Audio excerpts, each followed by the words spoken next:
प्यारे बच्चों, हिमाचल की लोक संस्कृति और योग की कक्षा में आप सभी का स्वागत है। आज हम कक्षा छठी का अध्याय 10 योग के आसन भाग 3 पढ़ेंगे। बच्चों, आप अपनी किताब का पृष्ठ नंबर 77 निकाल लें और वीडियो के साथ साथ किताब पे ध्यान दें।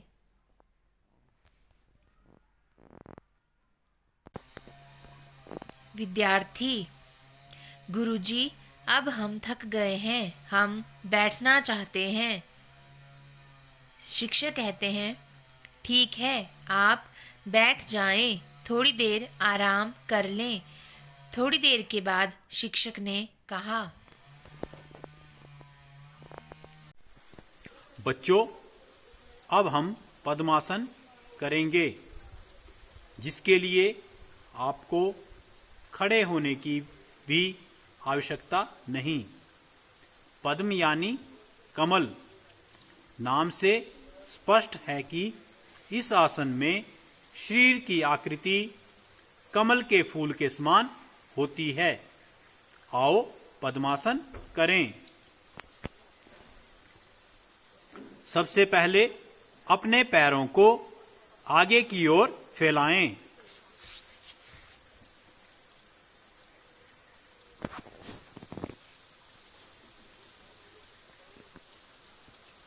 तथा पंजों को तानें। अब बाएं पैर को घुटने से मोड़ें और अब सावधानी से इसे बाईं जंघा के मूल पर रखें और दाएं पैर को घुटने से मोड़ते हुए बाईं जंघा पर रखें और एड़ियों को नाभि के समीप स्थिर करें। आओ अब आगे करें। हाथों को ज्ञान या अंजलि मुद्रा में रखते हैं।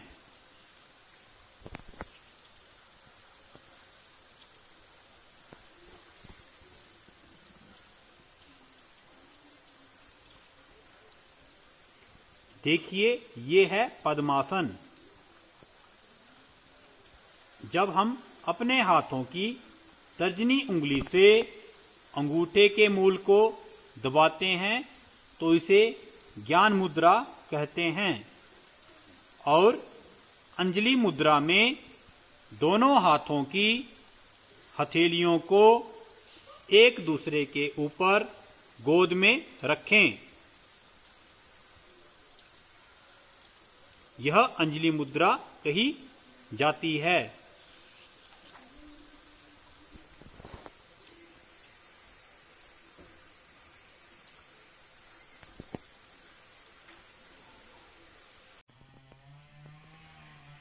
विद्यार्थी कहते हैं, हमने तो टीवी में कई नाटकों में देखा है कि ऋषि तपस्या करते हुए इस आसन में बैठते हैं।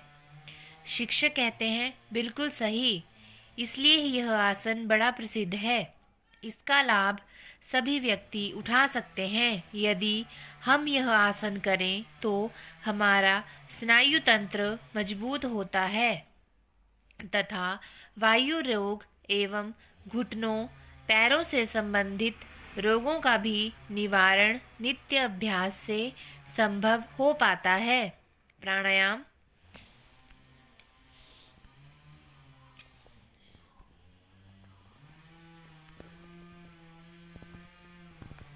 तो इसी आसन की सहायता से किया जाता है।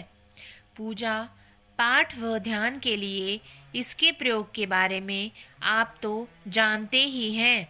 बोलो, कैसा लगा यह आसन करके?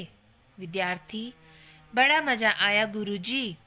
अब हमें कुछ और आसन सिखाएं। मैं घर में जाकर सबको बताऊंगा कि मुझे भी आसन करने आ गए हैं। योगी कहते हैं, ठीक है, अब हम करेंगे पर्वतासन। पर्वत यानी पहाड़। इस तरह पर्वतासन वह आसन है जिसमें शरीर की आकृति पर्वत के समान बनती है। आप पद्मासन पुनः लगाएं।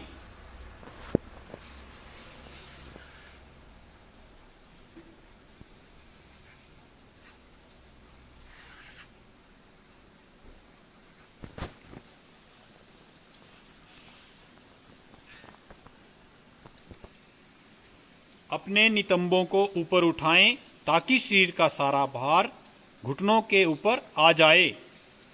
अपने दोनों हाथों को फैलाएं।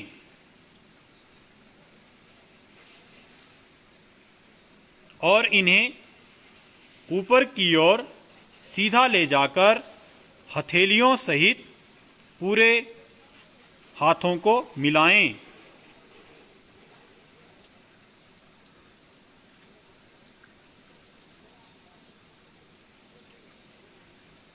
मुद्रा में यथाशक्ति रुकने के पश्चात धीरे धीरे सामान्य स्थिति में आएं। जितनी देर आप रुक सकते हैं रुकें, उसके बाद धीरे धीरे पहले वाली स्थिति में आएं। शुरू में कई विद्यार्थियों को दिक्कत आ रही है ना?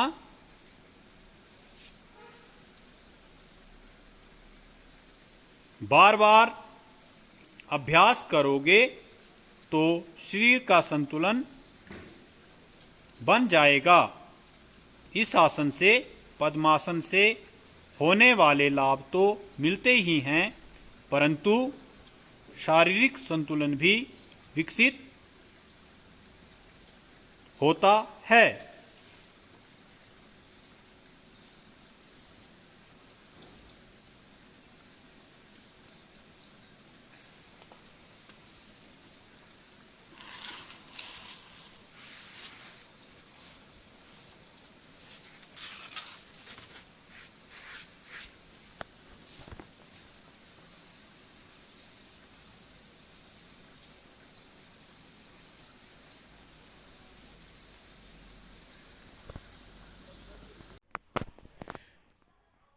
विद्यार्थी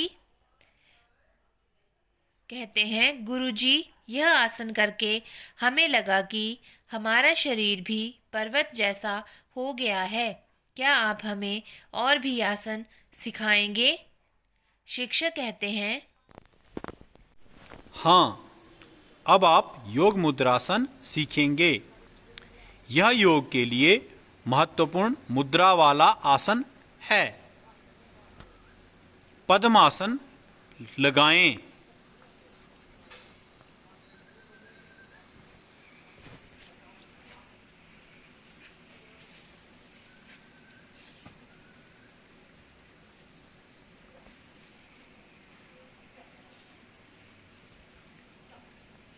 अब आप अपने दोनों हाथों को पीठ के पीछे ले जाकर बाएं हाथ से दाएं हाथ की कलाई पकड़ें।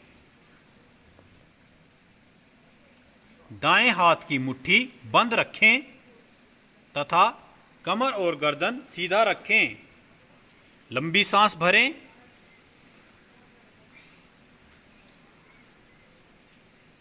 सांस छोड़ते हुए धीरे धीरे आगे की ओर झुकें ताकि माथा भूमि को स्पर्श करे।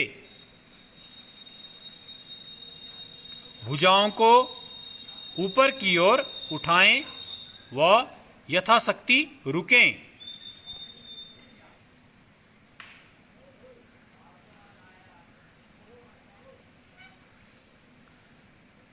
सांस भरते हुए शरीर को ऊपर उठाते हुए भुजाओं को लयबद्ध तरीके से नीचे लाते हुए पहले वाली स्थिति में आएं।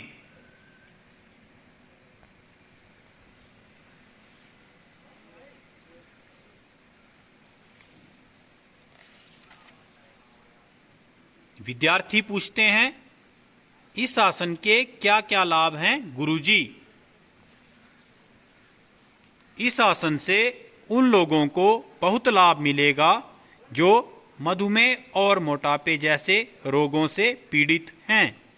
हजारों रुपए की दवाएं असर करें या ना करें, योग का ये आसन उन्हें लाभ देता है।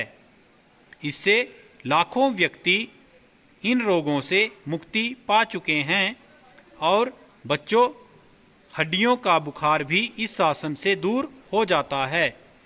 चंचल मन के नियंत्रण के लिए भी यह लाभकारी है। धन्यवाद।